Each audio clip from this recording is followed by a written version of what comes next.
This conference will now be recorded. Welcome to DRTSPR show. This is Dr. Tangella Shiva Prasad Reddy alias Dr. TSPR. Namaste, Adab, hello, and a warm welcome to senior advocate. And we say she is a personality connected with people always in regards to civil liberties or personal rights or to defend our own community rights, the rights of, yes, the court officers we call advocates when they are being killed or at the same time they are being threatened. She's always there. She's none other than Jaya Vindhyala garu. Namaskara, madam. Welcome to Namaste. this special show. This special show is more important because there is so much of confusion, anarchy prevailing in entire India. 2023 elections now in assembly elections for different states including Telangana, 2024 Lok Sabha elections. Why am I saying all these things ఇవన్నీ ఎందుకు చెప్తా ఉన్నాను 2023 ఇక్కడ 2024 లోక్సభలో మూలమైనటువంటి UCC uniform civil code has become a big topic now we have law commission of India 22nd law commission of India the document is going around eliciting opinions of various organizations. What happened to 21 law commission of India? Why it could not succeed when the BJP governed NDA could bring a bill wherein electoral bonds cannot get any information on electoral bonds. మీరు ఎటువంటి సమాచారము ఎన్నికల బాండ్లపై మీకు ఇవ్వకూడదు, ఇవ్వరు. ఎన్నికల బాండ్లు అంటే కార్పొరేట్ సంస్థలు, రాజకీయ పార్టీలు డబ్బులు ఇచ్చేది. ఏ కార్పొరేట్ సంస్థ ఏ పార్టీకి ఎంత డబ్బులు ఇస్తారు, ఎందుకు ఇస్తున్నారు అని తెలుసుకోవడానికి పౌరుడిగా ఒక ఓటర్గా నాకు హక్కు లేకుండా పార్లమెంట్ లో చట్టాన్ని చేశారు. They have made A law in the parliament wherein I cannot source any information regarding electoral bonds, which corporate company, which company, how much money it is giving to which party. Such bill could be passed by parliament. అటువంటి bill చట్టంగా మారింది parliament లో. మరి uniform civil code ఎందుకు మారలేదండి? BJP మేనిఫెస్టోలో లేదా? ఎందుకు fail అయింది? Why did 21st Law Commission of India fail? Again, why 22nd Law Commission of India? Is it going to really elicit views, become a law in the parliament? Because in the hindsight, we have seen Adi Purush, the great Rama, revered by everyone, including even Muslims, because every village in India has got a Sri Rama temple and Hanuman temple, mind you. They are trying to highlight as they have built a new parliament, ignoring Fazal Ali Commission's report that Hyderabad should be made as a second capital because of no imposition of any one language or culture over India, because we have unity in diversity. When nothing is done by the rulers in Delhi on Adi Purush, till now they have not taken any action against Film Censor Board. Because why I am saying Adi Purush Rama, Rama is very dearer to every Hindu citizens, those practicing Hinduism, and not only that, even the entire Indian community, because Rama is seen as a ruler, Maryada Purushottama Rama, who has ruled by understanding the problems of the people, how a ruler should be, and not only that, how a son should be in the family. So, family as well as rule. The best example is Sri Rama. రాముడు కుటుంబంలో ఒక కొడుకుగా పాలించే ఒక రాజుగా అందరూ స్వీకరిస్తారు భారతదేశంలో. అదేవిధంగా ప్రతి ఒక్క హిందూ మతాన్ని ఆరాధించే ప్రతి ఒక్క పౌరుడికి పౌరురాలికి రాముడు ఆరాధ్య దైవం. అందు గురించే ప్రతి ఊరిలో ఒక రాముడి గుడి, హనుమంతుడి గుడి ఉంటుంది. కేవలం అయోధ్యనే కాదు, ఇక్కడ భద్రాచలం ఉంది, ఒంటిమిట్ట ఉంది. అక్కడ ఎక్కడికి పోయినా రాముడు ప్రసిద్ధిగాంచినటువంటి ఉన్నాయి. కేరళలో రాముడు, లక్ష్మణుడు, భరత శత్రుఘ్నుడు వాళ్ళందరికీ గుళ్ళు ఉన్నాయి. రామాపురం పాల నుంచి దగ్గర. ఇవన్నీ పక్కన పెట్టేసిండ్రు. ఇది వరకు ఆది పురుషుడు సినిమాపై ఇంతవరకు కేంద్ర ప్రభుత్వం చర్యలే తీసుకోలే సెన్సార్ బోర్డు మీద కానీ ఆ డైరెక్టర్ ప్రొడ్యూసర్ యాక్టర్స్ పై. You have not initiated any action against the censor board or producer director or for that matter even the actors even after so many evidences, because it is a big issue for BJP when they are not initiating any action in regards to Adi Purush. Now 22nd Law Commission of India, in the name of Uniform Civil Code, will it become a law? ఇప్పుడు 22వ లా commission of ఇండియాలో uniform civil code ఏకీకృత చట్టం కావాలంటుంది కదా, పౌర చట్టం. అది నిజంగా చట్టం అవుతుందా? ఇదేమన్నా కొత్తదా? Is it a new thing? That is why Jaya Vindhyala గారు has written a book stating that Mahapurushadu Ambedkar garu, Dr. B.R. Ambedkar garu, I salute him for giving such wonderful constitution. మనకటువంటి రాజ్యాంగం ఇచ్చిన అంబేద్కర్ గారికి నిజంగా నమస్తే చేయాలి. ఎందుకంటే ఆల్రెడీ అక్కడ పొందుపరిచాడు ఆయన. దానిని రాజకీయ ఈ విధంగా వాడుకుంటే ఎక్కడికి పోతాం? ఎందుకంటే అమెరికాలో, మిడిల్ ఈస్ట్ కంట్రీస్లో, యూరోప్లో యూనిఫామ్ సివిల్ కోడే కదా. మనం అక్కడికి పోతే వాళ్ళ చట్ట ప్రకారమే అన్ని తీసుకుంటాం కదా, including social security number, card అన్ని కూడా. ముస్లిమ్స్ మరి ఆ మతంలో పెద్దలు ఎందుకు రెచ్చగొడుతున్నారు? అదేవిధంగా హిందువులు ఎందుకు ప్రశ్నించడం లేదు కేంద్ర ప్రభుత్వాన్ని? ఎలక్ట్రల్ బాండ్ బిల్లు తెచ్చినప్పుడు ఇది ఎందుకు నువ్వు చట్టం చేయలేదు ఇంతవరకు? ఆది పురుష్ రాముడు లాగానే ఇది కూడా మీరు వెనకాల పడేస్తారని ఎందుకు ప్రశ్నించడం లేదు? ఆల్రెడీ రాజ్యాంగంలో కొత్తది కాదు. when we go to US, you become a citizen through naturalization of services and all citizen services. How are you becoming a citizen? By accepting the uniform civil code there. Similar way Europe, similar way when you migrate to any Arab country, right from Bahrain to Saudi Arabia, where our Muslim brethren go for on a pilgrimage, Makkah,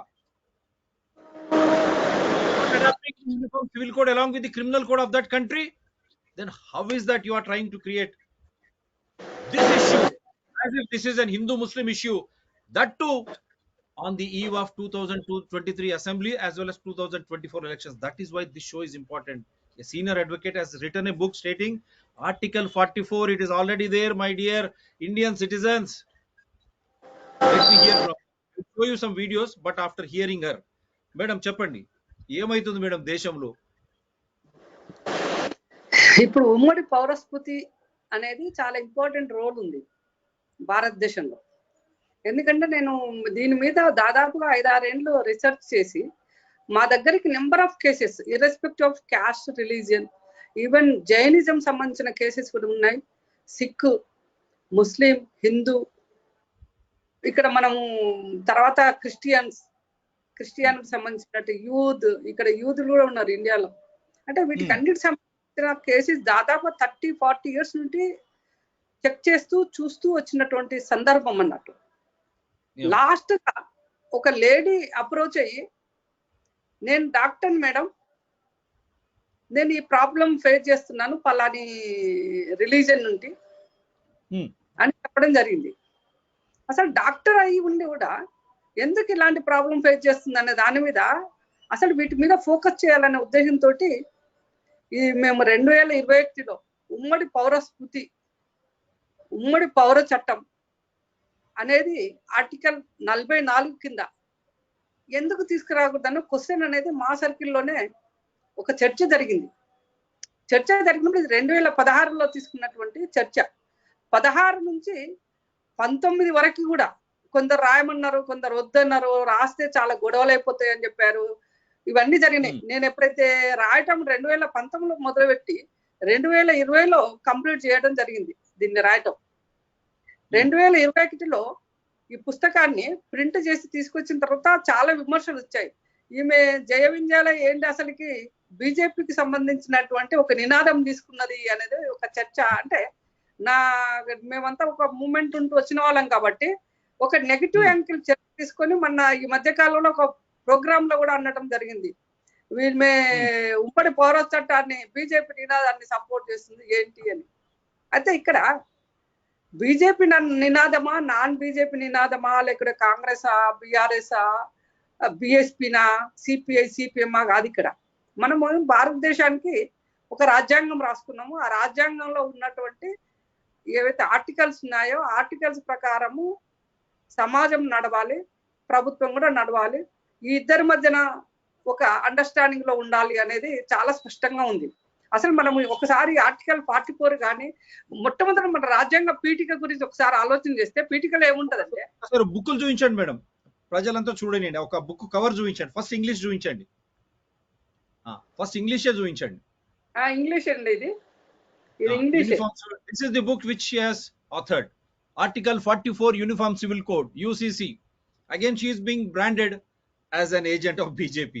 But now she will explain. ఇది Telugu. Agent of BJP కాదు. ఇండియాకి ఉమ్మడి పౌర చట్టం uniform civil code ఏకరీతి పౌర చట్టం ఎందుకు అవసరం? ఏకరీతి పౌర చట్టం ఎందుకు అవసరం? బీజేపీ నినాదాన్ని ఎందుకు మోస్తుంది అనేది ఒక చర్చ జరిగింది. ఏజెంట్ కాదు ఇక్కడ. ఇక్కడ ఏజెంట్ అనేది కొంతమంది నాయకులు కూడా మా నినాదాన్ని మీరు అట్లెట్లా తీసుకున్నారు అని అడిగారు. అసలు ఇది బీజేపీ నినాదం ఎట్లయితుంది? రాజ్యాంగంలో ఉన్నటువంటి ఆర్టికల్ 44 అసలుకి ఆ రాజ్యాంగాన్ని కూడా ఎంతమంది చదివారు ఏంటి? ఇప్పుడు మత గ్రంథాలు అయితే ప్రతి ఒక్కరు చేతిలో పట్టుకొని తిరుగుతూనే ఉన్నారు. రాజ్యాంగం గురించి మాత్రం ఎవరు దీని గురించి మాట్లాడడం కానీ లేకపోతే ప్రజలకు చెప్పడం కానీ ఎందుకు జరగటం లేదు అనేది ఒక ప్రశ్న వేయటం జరిగింది. ఆ ప్రశ్నతోనే ముందుకు వస్తా ఉన్నాం. అయితే ఇక్కడ మనం ఇట్లా ఒకసారి గమనిస్తే రాజ్యాంగ పీఠిక గురించి మనం మాట్లాడుకుంటే ఆ మొట్టమొదటిసారిగా పీఠిక గురించి మన పీఠికలో ఏం రాసుకున్నాం అనే దానికి, భారత ప్రజలమైన మేము భారతదేశాన్ని సర్వసత్తాక సామ్యవాద లౌకిక ప్రజాస్వామ్య గణతంత్ర రాజ్యంగా నిర్మించుకోవడానికి పౌరులందరికీ సాంఘిక, ఆర్థిక, రాజకీయ న్యాయాన్ని, ఆలోచన, భావ ప్రకటన, విశ్వాసం, ధర్మం, ఆరాధనల స్వాతంత్రాన్ని, అంతస్తుల్లోను అవకాశాల్లోను సమానత్వాన్ని చేకూర్చడానికి వారందరిలో వ్యక్తిత్వ గౌరవాన్ని, జాతీయ సమైక్యతను సంరక్షిస్తూ సౌభ్రాతృత్వాన్ని పెంపొందించడానికి మన ఈ రాజ్యాంగ పరిషత్తులో 1949 నవంబర్ 26వ తేదీన ఎంపిక చేసుకుని శాసనంగా రూపొందించుకున్న ఈ రాజ్యాంగాన్ని మాకు మేము సమర్పించుకుంటున్నాము. పీఠికలో ఉన్నటువంటి విషయం ఇది. అసలుకి పీఠికలో రాసుకున్న దాన్ని సర్వసత్తాక అనే దాన్ని కూడా ఇంకా అర్థం ఏం చెప్తుంది? భారతదేశం ఒక సర్వసత్తాక దేశం అనగా దేశంలోని అన్ని వ్యవహారాలు దేశమే సల్పగలదు. బయటి వారెవరు దేశ వ్యవహారాలను నిర్దేశించలేరు.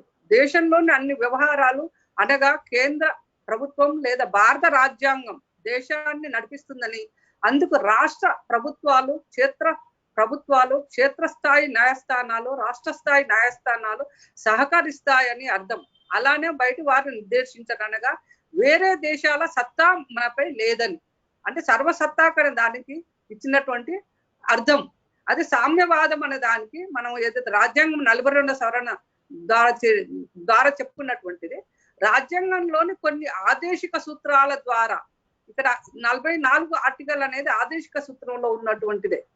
ఆదేశిక సూత్రాల ద్వారా మొదటి నుంచి మన దేశం సామ్యవాద దేశమేనని తెలుస్తున్నది. సామ్యవాదం అంటే రాజ్యాంగం ప్రకారం ప్రజాస్వామ్య సామ్యవాదం అని అర్థం. అనగా సామ్యవాద లక్ష్యాలను ప్రజాస్వామ్య పద్ధతిలో సహజ పరిణామగతిలో అహింసాపరంగా సాధించాలి. సామ్యవాద దేశంలో సంపదను సమానంగా ప్రజలకు పంచాలి. అది కొద్ది మంది చేతుల్లో డబ్బు, పరపతి, సంపద ఉండిపోకూడదు. భూమి, పరిశ్రమల, పెట్టుబడులపై ప్రభుత్వం నియంత్రణ చేస్తూ అందరికీ సమాన హక్కు ఉండేలా చూడాలి. అంటే సామ్యవాదం అనే దానికి ఇచ్చినటువంటి డెఫినిషన్. లౌకికత్వం, మన వాళ్ళు అంటున్నారు ఈ మధ్య లౌకికత్వానికి దెబ్బ తగులుతుంది, యూనిఫామ్ సివిల్ కోడ్ చేసేస్తే భిన్నత్వంలో ఏకత్వానికి దెబ్బతీస్తుంది అనేది ఒకటి. అంటే అంటే ప్రచారం అనేది ఎట్లయితే చేస్తే ప్రజలకి అనుగుణంగా ఉంటది, ప్రజలు అట్రాక్ట్ అవుతారు అనే దానికి కూడా ఈ మధ్య జరుగుతున్నటువంటి ఒక ప్రచారం అయితే ఉంది. లౌకికత్వం మీద ఇచ్చినటువంటి లౌకిక దేశం అనగా ప్రజలకు ప్రభుత్వానికి గల అనుసంధానం కేవలం రాజ్యాంగం, చట్టం, న్యాయం ద్వారా ఉండాలి. ఇక్కడ చట్టం, న్యాయం, రాజ్యాంగం కల్పించిన దాని ద్వారానే ఉండాలనేది లౌకికత్వం అనేది చెప్తుంది. 42వ రాజ్యాంగ సవరణ ద్వారా ఈ పదం పీఠికలోనే చేర్చబడింది. ప్రజల మతాల ఆధారంగా ఎక్కువ తక్కువలు ఉండవు. ఇక్కడ ప్రజల మతాల ఆధారంగా ఎక్కువ తక్కువలు ఉండవు. అన్ని మతాలు సమానంగా గౌరవించబడతాయి. ఇక్కడ హిందూ, ముస్లిం, క్రిస్టియన్, జైన్ ఇంకా వగైరా ఏదైతే 9 మతాలు అనేది మన భారతదేశంలో గుర్తించబడినటువంటివి. అంటే ఇక్కడ మెజారిటీ మైనారిటీ అనేది లేదు. అన్ని మతాలు కూడా సమానంగా అనేది ఇక్కడ చాలా మనం రాసుకున్నట్టు అన్ని మతాలు సమానంగా గౌరవించబడతాయి.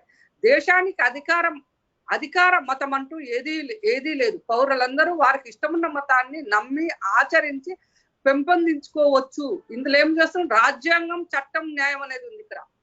అంటే ఈ పరిధిలోని ఇవన్నీ కూడా ఉండాలి అనేది. ఇంకోటి ప్రజాస్వామ్యం అనే దానికి మనం ఇచ్చినటువంటి అర్థం ఏంటంటే, భారతదేశంలో ప్రజలే ప్రభువులు, దేశానికి స్వాములు. అందువలన భారతదేశం ఒక ప్రజాస్వామ్య దేశం. ప్రజల నుండే పాలకులు ఎన్నికల విధానం ద్వారా ఎన్నుకోబడతారు. ఒక వ్యక్తి ఒక ఓటు అనే సిద్ధాంతంపై భారత ప్రజాస్వామ్యం ఆధారపడి ఉంది. భారతదేశ పౌరుడై 18 ఏళ్లు నిండిన ప్రతి వ్యక్తి చట్టం ద్వారా నిలుపుదల లేని సందర్భంలో ఓటు వేసే హక్కును పొందుతాడు. ప్రజాస్వామ్యం కేవలం రాజకీయ పరంగానే కాకుండా సామాజికంగా, ఆర్థిక పరంగా కూడా అన్వయించుకోవాలి. ఇది ఇక్కడ గమనించుకోవాల్సింది. గణతంత్రం, లోకతంత్రం అనే దాని కూడా గణతంత్ర ప్రభుత్వంలో దేశాధినేతను ప్రజలే ఎన్నుకుంటారు. వారసత్వ రాజరికంగానో నియంత్రణలోనూ ఉండదు. ఈ పదం చెప్పేది ఏమిటంటే, ప్రభుత్వం ఏ ఒక్కరి సొత్తు కాదు. ఒక పరిమిత కాలం వరకు ప్రజల ద్వారా నేరుగా గాని పరోక్షంగా గాని దేశాధినేత ఎన్నుకోబడతారు. ఇక్కడ న్యాయం అనే దగ్గరికి చూసినప్పుడు భారతదేశం తన పౌరులకు సామాజిక, ఆర్థిక, రాజకీయ న్యాయాన్ని అందించేందుకు నిరంతరం పాటుపడుతుంది. సామాజిక న్యాయం అనే దానికి ఇచ్చిన అర్థము, సామాజిక న్యాయం అనగా సమాజంలో ఎలాంటి పైతరగతి వర్గాలు ఉండకపోవడమే. కులం, సాంప్రదాయ, మత, వర్ణ, లింగ, స్థాన భేదాల ఆధారంగా ఎవరిని ఎక్కువ తక్కువ చేసి చూడకూడదు. సమాజంలోని అన్ని రకాల దోపిడీలను నిర్మూలించడమే భారతదేశ పంత. సమాజంలోని అన్ని రకాల దోపిడీలను నిర్మూలించడం భారతదేశం పంత. ఆర్థిక న్యాయం అనగా జీతం, ఆస్తులు, ఆర్థిక హోదా ఆధారంగా స్త్రీ పురుషుల మధ్య ఆర్థిక న్యాయం అనగా జీతం, ఆస్తులు, ఆర్థిక హోదా ఆధారంగా స్త్రీ పురుషుల మధ్య ఎలాంటి వ్యత్యాసాన్ని చూపకపోవడం, అందరికీ సమానంగా సంపద పంచుతూ ఆర్థిక సమానత్వం తెస్తూ వస్తువుల తయారీ, పంపిణీలలో ఏకాధిపత్యాన్ని నిర్మూలిస్తూ ఆర్థిక వనరులను వికేంద్రీకరిస్తూ అందరికీ ఆర్థికంగా బాగుండేందుకు సమాన అవకాశాలు అందివ్వడమే భారత ప్రభుత్వం లక్ష్యం. తద్వారా అందరికీ గౌరవంగా జీవనోపాధి సంపాదించుకునేందుకు అవకాశాలు ఇవ్వాలి. రాజకీయ న్యాయం అనగా సమానంగా, స్వేచ్ఛగా, న్యాయంగా అవకాశాలు ప్రజలు కల్పిస్తూ వారిని రాజకీయాలలో పాల్గొనేలా చేయడం. ఎలాంటి పక్షపాతం లేకుండా అందరికీ సమానంగా రాజకీయ హక్కులు ప్రదానం చేయటమే లక్ష్యం. భారత రాజ్యాంగం భారత పౌరులందరికీ రాజకీయాల్లో పాల్గొనే హక్కును, స్వేచ్ఛను అందించే ఉదార ప్రజాస్వామ్యాన్ని అందిస్తున్నది. ఇక్కడ మరి ఇక్కడ అదే ముస్లిం నేతలు, ఇప్పుడు ముస్లిం వర్గాలు మహిళలకు హక్కు లేకుండా ఇంట్లోనే అది వేసుకొని కూర్చోవాలి, మీరు అదే చేయాలి అంటే అది మతపరమైపోయింది. ఆర్థికంగా వాళ్ళు బయటికి రాకుండా. అదే విధంగా మన హిందువులలో కొన్ని కులాలలో కూడా ఇవన్నీ చూస్తూ ఉంటాం. నార్త్ ఇండియాలో వాళ్ళు ఒక బొమ్మల్లాగా అయిపోయినారు మహిళలు, రాజకీయ నాయకులు. ఈ రిజర్వేషన్, ఇప్పుడు మహిళా రిజర్వేషన్ పెట్టిండ్రు కాబట్టి ఆ రిజర్వేషన్ లో వాళ్ళ భార్యను, పిల్లలను పెట్టి వాళ్ళే మళ్ళీ అంతా పెద్దతనం చేస్తారు. ఇప్పుడు ఇక్కడ సర్పంచ్ ఎన్నికలు కూడా చూస్తున్నాం లోకల్ బాడీస్ లో. భార్య ఉంటది కానీ భార్యకి ఏం లేదు అక్కడ హక్కు. ఇప్పుడు మన వరంగల్లో చూస్తా ఉన్నాం, రాజయ్య ఎమ్మెల్యే వర్సెస్ ఆ నవ్య అనే సర్పంచ్ మధ్యలో నా భర్తేవాడు నేనే అంతా అని చెప్పి ఆమె పోరాడుతుంది. అటువంటి పోరాటానికి మద్దతు తెలిపేది పోయి దీన్ని కన్ఫ్యూజ్ చేస్తా ఉన్నారు. ఎందుకు కన్ఫ్యూజ్ చేస్తా ఉన్నారు మేడం? మీరు ఇంత బాగా చెప్పారు. 44 ఆర్టికల్ 44 ద్వారా సమానమైనటువంటి, మీరు అన్నట్టు ఏకరీతి పౌరస్మృతి, हर एक नागरिक को समाहित मिलना चाहिए. Every citizen should have a uniform civil code. It is there very much in our constitution itself. Yes. Then how these political parties who are opposing it, how are they trying to subvert this, as if BJP is trying to impose on everyone? And how is BJP taking this as their own agenda? Fine, they have kept it in their manifesto. but they have taken it from the constitution. Am I right, ఇంకోటి madam? Article 44 ఏం చెప్తుందండి అంటే ప్రజలందరికీ ఉమ్మడి పౌరస్మృతి, భారతదేశంలోని పౌరులందరికీ ఒకే విధమైనటువంటి పౌరస్మృతి uniform civil code రూపొందించేందుకు ప్రభుత్వం కృషి చేయాలి, కృషి చేసి తీరవాలని ఉంది. కృషి చేసి తీరవాలి. ఇంకోటి ఏంటంటే ఈ ఆదేశిక సూత్రాలు యొక్క ప్రామినెన్స్ ఏంటండి అంటే మనకు ఆర్టికల్ 37 ప్రకారం ఒకసారి చూస్తే ఆదేశిక సూత్రాలను అమలు చేసినందుకు అమలు చేయవలసిందిగా న్యాయస్థానములను ఆదేశించరాదు. ఈ విభాగంలోని ఆదేశిక సూత్రములను అమలు చేయవలసిందిగా ఏ న్యాయస్థానం ఉత్తర్వులను జారీ చేయరాదు. అయితే చట్టములను రూపొందించుటలో ప్రభుత్వాలు తప్పనిసరిగా ఆదేశిక సూత్రాలను పరిగణలోనికి తీసుకునవలెను. అంటే ఏదన్నా చట్టం చేయాలనుకున్నప్పుడు ఆదేశిక సూత్రాల యొక్క కన్సర్న్ తీసుకోవాల్సిందే. పరిపాలన చేయడంలో ప్రభుత్వాలు ఆదేశిక సూత్రములను తప్పనిసరిగా ప్రామాణికములుగా తీసుకునవలెను. ఇక్కడ 37 ఆర్టికల్ అనేది ఈవెన్ ప్రాథమిక హక్కులు ఏదైతే ఫండమెంటల్ రైట్స్ గురించి మనం మాట్లాడుతున్నామో వాటి అమలు కూడా మనం ఆర్టికల్ 12 చూస్తే వాటి అమలు కూడా చేసేటప్పుడు ఆదేశిక సూత్రాలకు ఎలాంటి భంగం జరగకుండా అవి అమలు చేయాలనేది ఉంది. చాలా స్పష్టంగా ఉంది. ఆదేశిక సూత్రాలు అనేది గైడ్ చేస్తుంది నీ యొక్క పరిపాలన కానీ అమలు చేసే విధానంగా వీటన్నిటిని కూడా డైరెక్టివ్ ప్రిన్సిపల్స్ అనే డైరెక్ట్ అనే పదంలోని ఆదేశిక సూత్రాలు డైరెక్ట్ అనే పదం ఆదేశిక సూత్రాలు డైరెక్ట్ చేయడమే. అంటే వీటి యొక్క కనుసైగలలోనే మిగతా ఏదైతే 1 నుంచి 35 వరకు ఉన్నటువంటి ఏదైతే రైట్స్ ఉన్నాయో ఆ రైట్స్ అన్ని కూడా 36 నుండి 51 ఉన్నటువంటి డైరెక్టివ్ ప్రిన్సిపల్స్ ను ఫాలో అవుతూ వాటిని అమలు చేయాల్సిందే. ఇక్కడ ఏంటంటే లేదు ఆర్టికల్ 25, 26, 27, 25 నుంచి 32 వరకు కూడా ఒకవేళ 44 అమలు చేస్తే వాటికి భంగం కలుగుతాయి కదా అని కూడా ఒక చర్చ జరుగుతుంది. ఉమ్మడి పౌరస్మృతి అనేది ఒక మతాన్ని గురించో లేకుంటే కులాన్ని గురించో రిప్రజెంట్ చేసేది కాదు. ఒక ఫ్యామిలీ డిస్ప్యూట్, ఫ్యామిలీలో ఉన్నటువంటి గొడవలకి వాటికి పరిష్కారం చూపించేటువంటి ఒక చట్టం ఇది. ఒక రిలీజన్ యొక్క రిప్రజెంటేటివ్ కాదు ఇది, గమనించుకోవాల్సింది. అంటే ప్రతి ఒక్కరు ఈ రోజు ఏమనుకుంటున్నారంటే ఈ ఉమ్మడి పౌరస్మృతి ఇట్లా ఒకవేళ అమలు చేస్తే మా కల్చర్ ఏం కావాలి, మా ట్రెడిషన్ ఏం కావాలి అనేది ఒక అంటే అసందర్భంగా అనాలోచితంగా ఒక భయాన్ని క్రియేట్ చేసుకుంటున్నారు. నిన్న కాక మన కేసీఆర్ గారు కూడా ఒకటి చెప్పారు, ఈ దేశంలో భిన్నత్వంలో ఏకత్వంలో భిన్నత్వం ఉంది కాబట్టి యూసీసీని మేము అపోజ్ చేస్తున్నాం అన్నారు. అసలు భిన్నత్వంలో ఏకత్వంలో భిన్నత్వానికి మీరు ఏం డెఫినిషన్ ఇస్తారు, ఏమర్థం చెప్తారు? అంటే ఆడవాళ్ళను వాటికి దూరంగా వేయిస్తారా, దూరం నెట్టేస్తారా ఆడవాళ్ళని? భిన్నత్వంలో ఏకత్వంలో దాంట్లో ఆడవాళ్ళు లేరా? ఆడవాళ్ళకు ఉన్నటువంటి చేసే విధానాన్ని నిర్మూలించేటందుకు వాళ్ళకి ప్రాపర్టీ రైట్ కావాలి, డైవర్స్ సిస్టమ్ కావాలి, చైల్డ్ రైట్స్ కావాలి, కుటుంబంలో ఒక రెస్పెక్ట్ అనేది ఉండాలి. వీటిని ఐడెంటిఫై చేసేటువంటిది ఉమ్మడి పౌరస్మృతి. ఇంకోటి ఈ రోజు గోవాలో అయితే ఉమ్మడి పౌర చట్టం అయితే అమలు జరుగుతుంది కదా. 1867 నుండి గోవాలో అమల్లో ఉంది. 1961లో అమెండ్మెంట్ చేశారు గోవా సివిల్ కోడ్ను. ఇప్పుడు దాన్ని పిలుస్తున్న గోవా సివిల్ కోడ్ అని పిలుస్తున్నారు. అసలుకి అక్కడ భిన్నత్వంలో ఏకత్వానికి ఏమన్నా హాని జరిగిందా? అక్కడ బ్రతకటం లేదా గోవాలో?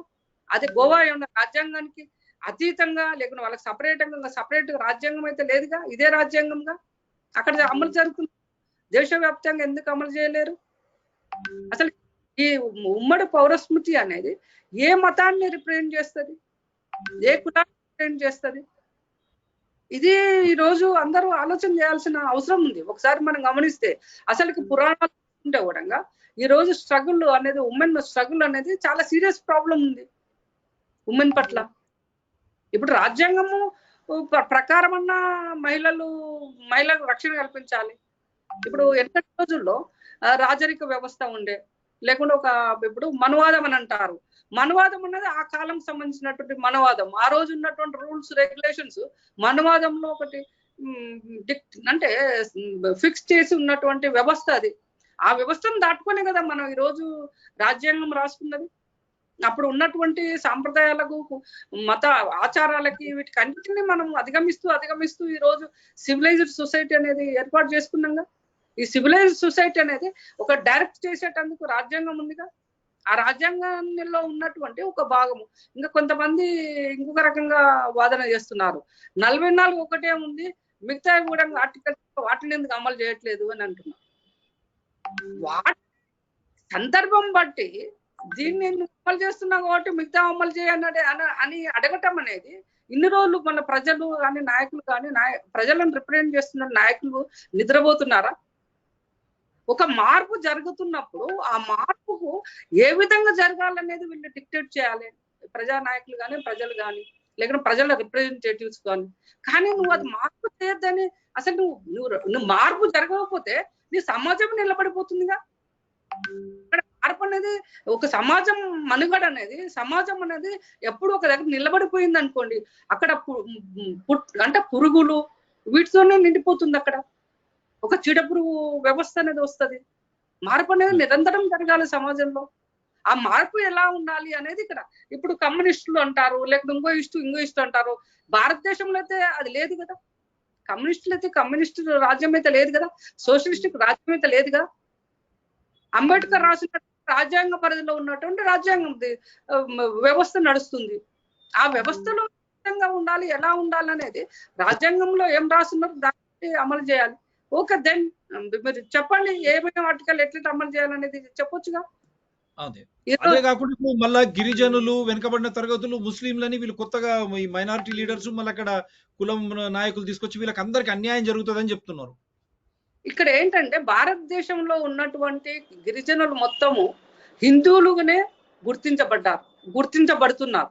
ఇక్కడ గిరిజనులు అనేది వేరేగా ఇంకేదో కల్చర్, ఇంకేదో వాళ్ళు ఈ రోజు వ్యవస్థను ఏదన్నా అంటే న్యాయస్థానాన్ని అప్రోచ్ అయినా కూడా మన అందులో ఏమని రాస్తారు మనం ఒకసారి గమనిస్తే, ఇండియన్ ముస్లిం, ఇండియన్ హిందూ, ఇండియన్ క్రిస్టియన్ అట్లాగా ఉంటుంది.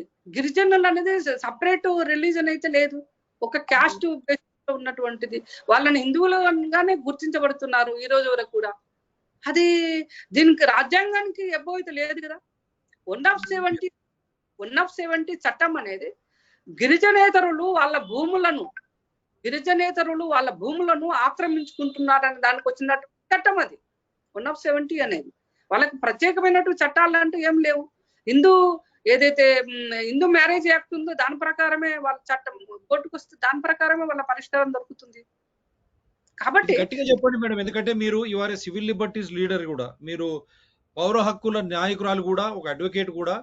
గిరిజనులు, వెనుకబడిన తరగతులు, మైనారిటీలకు అన్యాయం జరుగుతుందని పెద్ద ఎత్తున ముస్లిం మైనారిటీ లీడర్లే మన ఓవైసీ నుంచి మొదలుపెట్టి అన్ని చెప్తా ఉన్నారు. మన ఉత్తరప్రదేశ్ లో ఆ గిరిజన లీడర్ కూడా అదే, వీళ్ళకి అన్యాయం జరుగుతుంది, ఒక పరమైనటువంటి కుల ఆధిపత్యం వస్తుందని ఈ విధంగా మాట్లాడుతూ ఉన్నారు. వాళ్ళు విభేదాలు వ్యక్తపరుస్తున్నారు. యూనిఫామ్ సివిల్ కోడ్ అనే దాని మీద రాజ్యాంగం ఏం చెప్తుంది, దాని యొక్క అర్థం ఏంటిది అనేది మన ఏదో ఇట్లే టీవీలో ఒక డిబేట్ జరుగుతున్నప్పుడు యూనిఫామ్ సివిల్ కోడ్ అనే దానికి ఏమైతుందంటే రిలీజన్ గా దాన్ని అర్థం చేసుకుంటుంది. యూనిఫామ్ ఉమ్మడి పౌర చట్టము ఒకప్పుడు షబానా బాను గొడవ జరిగింది భరణం గురించి సుప్రీంకోర్టు రాజీవ్ గాంధీ పీరియడ్ లో జరిగినప్పుడు 125 సిఆర్పిసిని అమెండ్మెంట్ చేసినప్పుడు దేశవ్యాప్తంగా పెద్ద ఎత్తున నిరసనలు, జ్వాలలు వచ్చినాయి. అయినా సరే 125 సిఆర్పిసి అనేది అమల్లోకి వచ్చింది. 125 అనేది రాజీవ్ గాంధీ ఆ రోజు ఎందుకో వెనక్కి తగ్గింది, కానీ 125 సిఆర్పిసి మాత్రం అట్లాగే ఉంది. దాన్ని ఈ రోజు అన్ని కులాలు, మతాల వాళ్ళు వాడుతున్నారు. కానీ దాని వ్యతిరేకత అయితే చాలా పెద్ద ఎత్తున వచ్చిందిగా. 125 సిఆర్పిసి కేవలం ఓట్ల కోసమే కదా మేడం, ఓట్ల కోసమే ఈ విధంగా రాజకీయ పార్టీలు ఇటువంటి విషయం జరుగుతా ఉంటే, ఆ షాబాను కేసే ఉదాహరణ. సుప్రీంకోర్టు క్లియర్ గా తనకు డైవర్స్ అయిన తర్వాత భరణం అంటే తనకు ఎట్టి పరిస్థితుల్లో డైవర్స్ అయింది కాబట్టి ఆమె బ్రతికినన్ని రోజులు తనకు మెయింటెనెన్స్, తనకు జీవిత భృతి అనేది ఒక ఏజ్ వచ్చిన తర్వాత వాళ్ళు రిటైర్మెంట్ ఏజ్కి వచ్చినప్పుడు ఆమె ఎలా బ్రతకాలి, ఆమె బ్రతికేటందుకు భర్త నుండి అన్ని ఏళ్ళు భర్తకు సేవ చేసినప్పుడు నేను జీవించేటందుకు నాకు జీవన భృతి కావాలని అడిగింది. అది అది అబోవ్ ది కాన్స్టిట్యూషన్ కాదే. ముస్లిం షరియత్లలో ఇది లేదు, మాకు ఓన్లీ 2 నెలలు 3 నెలలు దాని తర్వాత మేము ఇవ్వకూడదు అంటే రాజీవ్ గాంధీ కూడా, కాంగ్రెస్ రాజీవ్ గాంధీ దాన్ని వాళ్ళు యాక్సెప్ట్ చేయడము. అయినా మీరు అన్నట్టు ఆ 125 సిఆర్పిసి సుప్రీంకోర్టు తీసేయలేదు, అది అట్లే పెట్టింది. ఆ ఒక ఏ సెక్షన్ కానీ దాని వాడుకుంటున్నారు. మనం ఈ రోజు ఫ్యామిలీ కోర్టులో చూస్తే ఎవరు ఎక్కువగా దీన్ని వాడుతున్నారని తెలుస్తుందిగా. ఒక వ్యతిరేకత అనేది ఆ టైంకు ఏదో మా మతానికో మా కులానికి ఏదో జరగబోతుందని ఒక భయం అనేది క్రియేట్ చేస్తున్నారు. ఎందుకంటే మత పెద్దలందరూ కూడా, మత పెద్దలకి ఇది ఒక పని ఉంది, ఆ మతంలో ఉన్నటువంటి ప్రజలని ఇట్లా బంధించి పట్టుకుంటున్నారు. కాబట్టి ఆ బంధ విముక్తులు అయిపోతే మా యొక్క పెద్దరికం కానీ మాకు ఈ పని అనేది తగ్గిపోతుందేమో, మమ్మల్ని గుర్తించదేమో సమాజము అనే ఒక భయంలో ఉన్నారు వాళ్ళంతా. అది ఎట్లా మీరు మత పెద్దలు మీరు ఎట్లా దీన్ని కంట్రోల్ చేయాలనుకుంటారు మార్పును? ఈరోజు ముస్లిం అమ్మాయిలు చదువుకుంటున్నారు, క్రిస్టియన్ అమ్మాయిలు చదువుకుంటున్నారు, జైన్ అమ్మాయిలు చదువుకుంటున్నారు, అందరు చదువుకుంటున్నప్పుడు వాళ్ళ యొక్క ఆలోచనలో కూడా మార్పు వస్తుందిగా. దాన్ని మీరు ఎట్లా కంట్రోల్ చేయగలుగుతారు? ఒకప్పుడు అమ్మాయి చదవటమే తప్పు అన్న సమాజం ఈరోజు ఇప్పుడు చదువుకుంటున్నారు. కాబట్టి వాళ్ళ భయము, వాళ్ళు 2 పెళ్లిళ్ళు 3 పెళ్లిళ్ళు కూడా చేసుకుంటా ఉన్నారు వాళ్ళు మొత్తం. They are going for 2 second marriage, third marriage, fourth marriage with so many children. ఇక్కడ ఏంటండి అంటే 125 సిఆర్పిసి వాడుకుంటున్నారుగా, కానీ 2 పెళ్లిళ్ళు 3 పెళ్లిళ్ళు 5 పెళ్లిళ్ళు అయితే ఆపలేగా. 125 సిఆర్పిసి డొమెస్టిక్ వైలెన్స్ యాక్ట్ ఉంది, కుటుంబ హింస అనే చట్టం ఉంది. ఆ కుటుంబ చట్టము హింస అనే చట్టము ఈ 2 పెళ్లిళ్ళు 3 పెళ్లిళ్ళు ఇంకో పెళ్లి ఆపుతున్నా. కానీ ప్రతి చట్టం ఒక మార్పును క్రియేట్ చేస్తున్నప్పుడు ఆ మార్పుని యాక్సెప్ట్ చేసేటందుకు ఒక డీవియేట్ అంటే సమాజాన్ని 2-3 గ్రూపులుగా విడదీస్తుంది. చట్టం అనేది ప్రజలకు అందుబాటులో తీసుకొచ్చినప్పుడు ఆ చట్టాన్ని ఎట్లా అమలు చేయాలి, ఏ విధంగా అమలు చేయాలి అనే దాని మీద కాన్సన్ట్రేషన్ అనేది కాకుండా మమ్మల్ని వీళ్ళందరూ వదిలేసి వెళ్ళిపోతారేమో, మా యొక్క పెద్దరికం ఎక్కడ నష్టం జరుగుతుందని ఒక భయం ఉంది. కాబట్టి డివిసి అప్పుడు కూడా డొమెస్టిక్ వైలెన్స్ యాక్ట్ ను ఇంప్లిమెంట్ చేసేటప్పుడు కూడా భారతదేశం మొత్తం గగ్గోలెత్తింది. ఇది మా యొక్క ఆచారానికి వ్యతిరేకం అన్నారు, ఇది మా మతానికి వ్యతిరేకం అన్నారు, మా మతంలోకి జరుగుతున్నారన్నారు. ఎక్కడ జొరిందే? మళ్ళీ ఈ రోజు డివిసి వాడుతున్నారుగా. 498A కూడా ఏదైతే వరకట్న నిషేధం ఉందో ఆ వరకట్న నిషేధం చట్టం తీసుకొచ్చేటప్పుడు ఎంత పెద్ద ఎత్తున దాడులు జరిగినాయి. ఒక మార్పు అనేది జరిగేటప్పుడు మత పెద్దలు వాళ్ళ యొక్క ప్రాబల్యము, వాళ్ళ యొక్క గుర్తింపు ఎక్కడ పోతుందో, వాళ్ళకు ఉన్నటువంటి రిజర్వేషన్స్ ఏంటంటే ప్రభుత్వానికి మత పెద్దలకు మధ్యన ఒక రిజర్వేషన్ ఉంది. వాళ్ళ యొక్క పనుల కోసం వాళ్ళు చేస్తున్నటువంటి అన్యాయ అక్రమాలు ఒక షీల్డ్ గా ప్రభుత్వాలను వాడుతున్నారు. కాబట్టి ఆ షీల్డ్ కవర్ ఎక్కడ బ్రేక్ అవుతుందో, ఎక్కడ రంధ్రం పడుతుందో అనేది ఒక భయం ఉంది వీళ్ళందరి లోపల. ఆ భయం అనేది ఈ రోజు ఇంత అల్లకల్లోలం తీస్తుంది. కాబట్టి నిన్నగా మన స్టాలిన్ మన తమిళనాడు చీఫ్ మినిస్టర్ ఒక వీడియో చేసిండు. ఓ బాధ్యతాయుతమైనటువంటి ఒక ముఖ్యమంత్రి అసలు ఆర్టికల్ 44 ఏం చెప్తుంది, ప్రజలు ఏం చేయాలన్న దాని మీద ఎడ్యుకేట్ చేయొచ్చు కదా అసెంబ్లీని కాల్ఫర్ చేసి. కానీ ఒక వ్యంగ్య ధోరణిలో ఉన్నటువంటి వీడియోను అంత ఇర్రెస్పాన్సిబుల్ గా ఎట్లా రిలీజ్ చేస్తారు?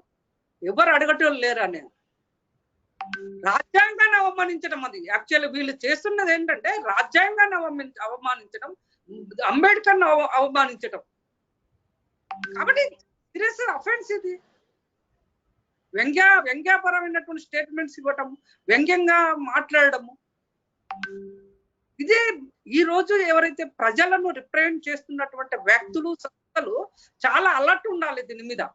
ఇది ఒక బీజేపీ యొక్క నినాదం కానే కాదు, బీజేపీ ఓన్ చేసుకోవాలని ట్రై చేస్తుంది. అది ఎట్లా బీజేపీ నినాదం అవుతుంది?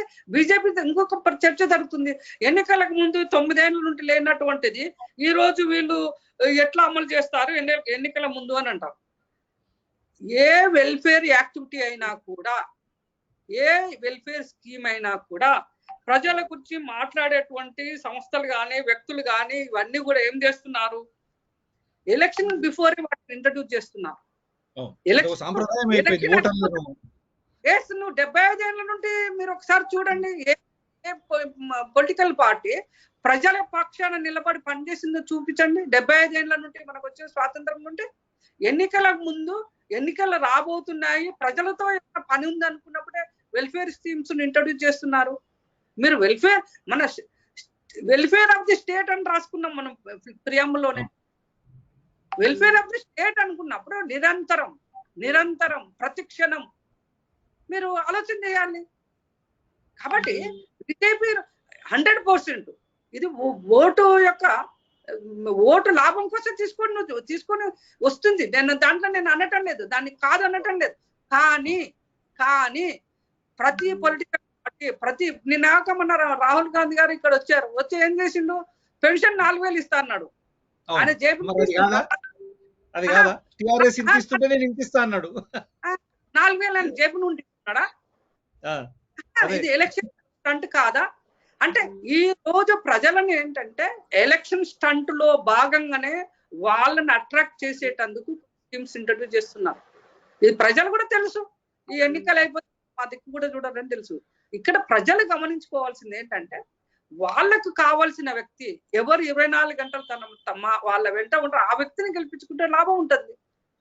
కాబట్టి ఈ ఎలక్షన్ స్టంట్ అన్న ఉండని ఒక మార్పు, స్త్రీ పురుషుల మధ్యన ఉన్నటువంటి ఘర్షణ, వాళ్ళ మధ్యన తలెత్తేటువంటి సమస్యలు, వాళ్ళకు ఉన్నటువంటి హక్కులు, రైట్స్, వీటిని రిప్రజెంట్ చేసేదే ఉమ్మడి పౌరస్మృతి. నాకు మన సోషల్ మీడియా గమనిస్తే మిర్యాలగూడలో మర్డర్ అయింది కదా, అది ప్రణయ్ ప్లస్ అత, ఇదేమన్నా ఉమ్మడి పౌరస్మృతి ఇట్లాంటివి అడ్డుకుంటుందా అని కూడా అడుగుతున్నా. అసలు ఉమ్మడి పౌరస్మృతి ఏం చెప్తుంది, దేనికోసము అనే దానికి ఇక్కడ చూడాల్సింది.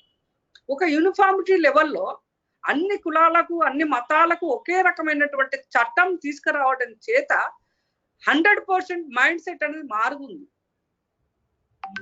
ఒక యూనిఫార్మిటీ థింకింగ్ వస్తుంది. అరే భయ్ ఎక్కడ పోయినా కూడా గిదే చట్టం ఉంది, మన ఈ చట్టాన్ని ఏం చేయలేం భయ్ అని ఒక థాట్ వస్తుంది, ఒక భయం అనేది వస్తుంది ప్రతి మనిషి లోపల. కానీ ఇప్పుడు ఉన్నటువంటి వికృత చట్టాలన్నీ యూనిఫామ్ సివిల్ కోడ్ తోటి పోతాయని చెప్పలేం మనం. ఏది 4 పెళ్లిళ్ళు చేసుకోవడం, 5 పెళ్లిళ్ళు చేసుకోవడం, ఇవన్నీ కొట్టుకపోతాయని ఎట్లా చెప్పగలుగుతారు? యూనిఫామ్ సివిల్ కోడ్ అది రిప్రజెంట్ చేయదు కదా. ఒక కుటుంబంలో ఉన్నటువంటి తగాదాలని, అది ప్రాపర్టీ రైట్స్ ఉండొచ్చు, ఇద్దరి మధ్య పోతే డైవర్స్ ఉండొచ్చు, లేకుంటే చైల్డ్ రైట్స్, ఒక పుట్టిన పిల్లకు ఉండాల్సిన ఏంటి, ఆ ఇద్దరి మధ్యన లింగ వివక్షత, వీటిని డిఫరెంట్ చేసేది విషయాలు.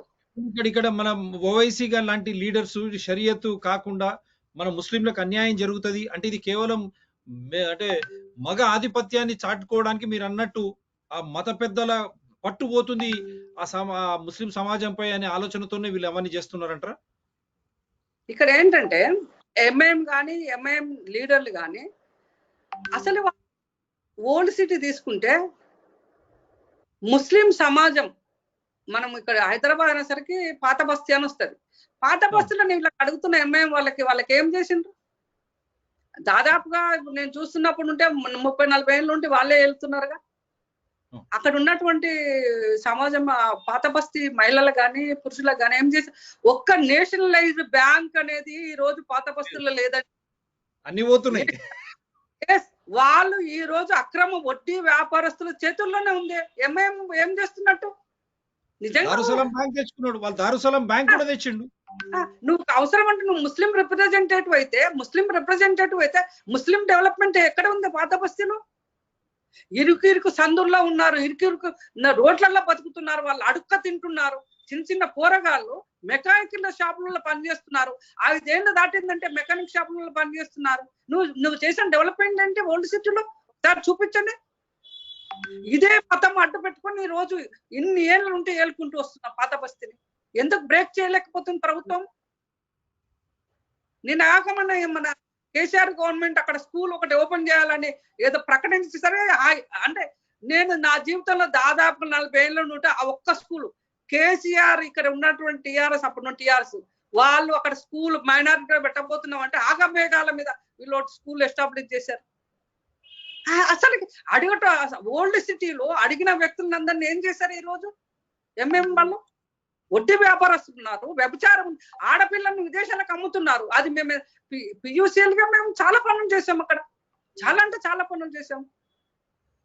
ఆయన డీసీపీ ఉండే అక్కడ, ఆ డీసీపీ అక్కడ వేసినటువంటి మొలక అనేది ఈ రోజు అమ్మాయిలు అమ్మకాలు తగ్గినాయి. మంచి అధికారులు, సెల్యూట్ చేద్దాం అటువంటి అధికారులకు. అసలు అధికారి మీద మహమ్మద్ పైల్వాన్ అనే వ్యక్తి హైకోర్టుకి వెళ్ళిన మమ్మల్ని టార్చర్ చేస్తున్నారని చేస్తే హైకోర్టు ఒక కమిషన్ అపాయింట్ చేసింది డీసీపీ నిజంగానే అని. దానిలో ఉన్నట్టు వాళ్ళు భయానికి బురకాలు వేసుకుని పోయి డీసీపీకి సపోర్ట్ గా స్టేట్మెంట్స్ ఇచ్చారు కమిషన్ ముందు. అసలు ఓల్డ్ సిటీ పరిస్థితి చూస్తే ఎంఐఎం నిజంగానే ముస్లిం వాద్ అనుకుందాము. మళ్ళీ ఎందుకు ముస్లింల గురించి మాట్లాడతలేదు? ఈ రోజు డక్కన్ మెడికల్ కాలేజ్ ఉంది, నువ్వు ముస్లింలకు ఏమిస్తున్నావు? లక్షల డబ్బులు తీసుకుంటున్నావు. నువ్వు మైనారిటీ పేరుతోటి ఈ రోజు విదేశాలను ఫండ్ తీసుకుంటున్నారు కదా, ఏం చేస్తున్నారు ముస్లిం? ఓవైసీ మెడికల్ కాలేజ్ హాస్పిటల్ అది పనికొస్తుందా? నిజంగా సేవలు అందిస్తుందా? అదే పని అటు ముస్లిం రిప్రజెంటేటివ్ ముస్లిం పేరుతో మీరు ఫండ్స్ తెచ్చుకుంటున్నారు కదా, రోడ్లు ఏమైనాయి, డ్రైనేజ్ ఏమైంది, వాళ్ళ ఇళ్ల పరిస్థితి ఏంది? అసలు ఇళ్ళని గిరివీళ్ళు పెట్టుకొని ఇళ్ల నుండి వెళ్ళగొట్టిన ఎమ్మెల్యేలు ఉన్నారు అక్కడ. మనం కొన్ని ప్రాంతాలు వెళ్తే ఆ ప్రాంతంతో ఎమ్మెల్యే షాపింగ్ అని చెప్తారు. అసలు ఏం చేస్తున్నారు? కాబట్టి ఇక్కడ ఎవ్వరు కూడా ఏ మతం రిప్రజెంటేటివ్ కూడా ఆ మతం గురించి డెవలప్మెంట్ గురించి మాట్లాడలేదు. వాళ్ళ యొక్క అధికారాన్ని రక్షించుకునేటందుకు అధికారాన్ని ఒక రక్షణ కవచగా ఈ రోజు మతాన్ని వాడుకుంటున్నారు, కులాన్ని వాడుకుంటున్నారు. ఇది బ్రేక్ చేయాలి. ఇది బ్రేక్ అనేది ఈ రోజు బీజేపీ ఏ నినాదంతో తీసుకున్నదో నేనైతే పట్టించుకోను. కానీ ఉమ్మడి పౌర చట్టం అనేది రాజ్యాంగంలో రాసుకున్నటువంటి ఉమ్మడి పౌర చట్టం అనేది అమలు జరిగి తీరాలి. ఇది జరిగినప్పుడు ఏమవుతుందంటే కులాలలో మతాలలో ఉమెన్ సంబంధించినటువంటి డిస్క్రిమినేషన్ ఉందో 100% తగ్గుతుంది. ఒకే చట్టం ఒకే పరిధిలో నడుస్తుంది.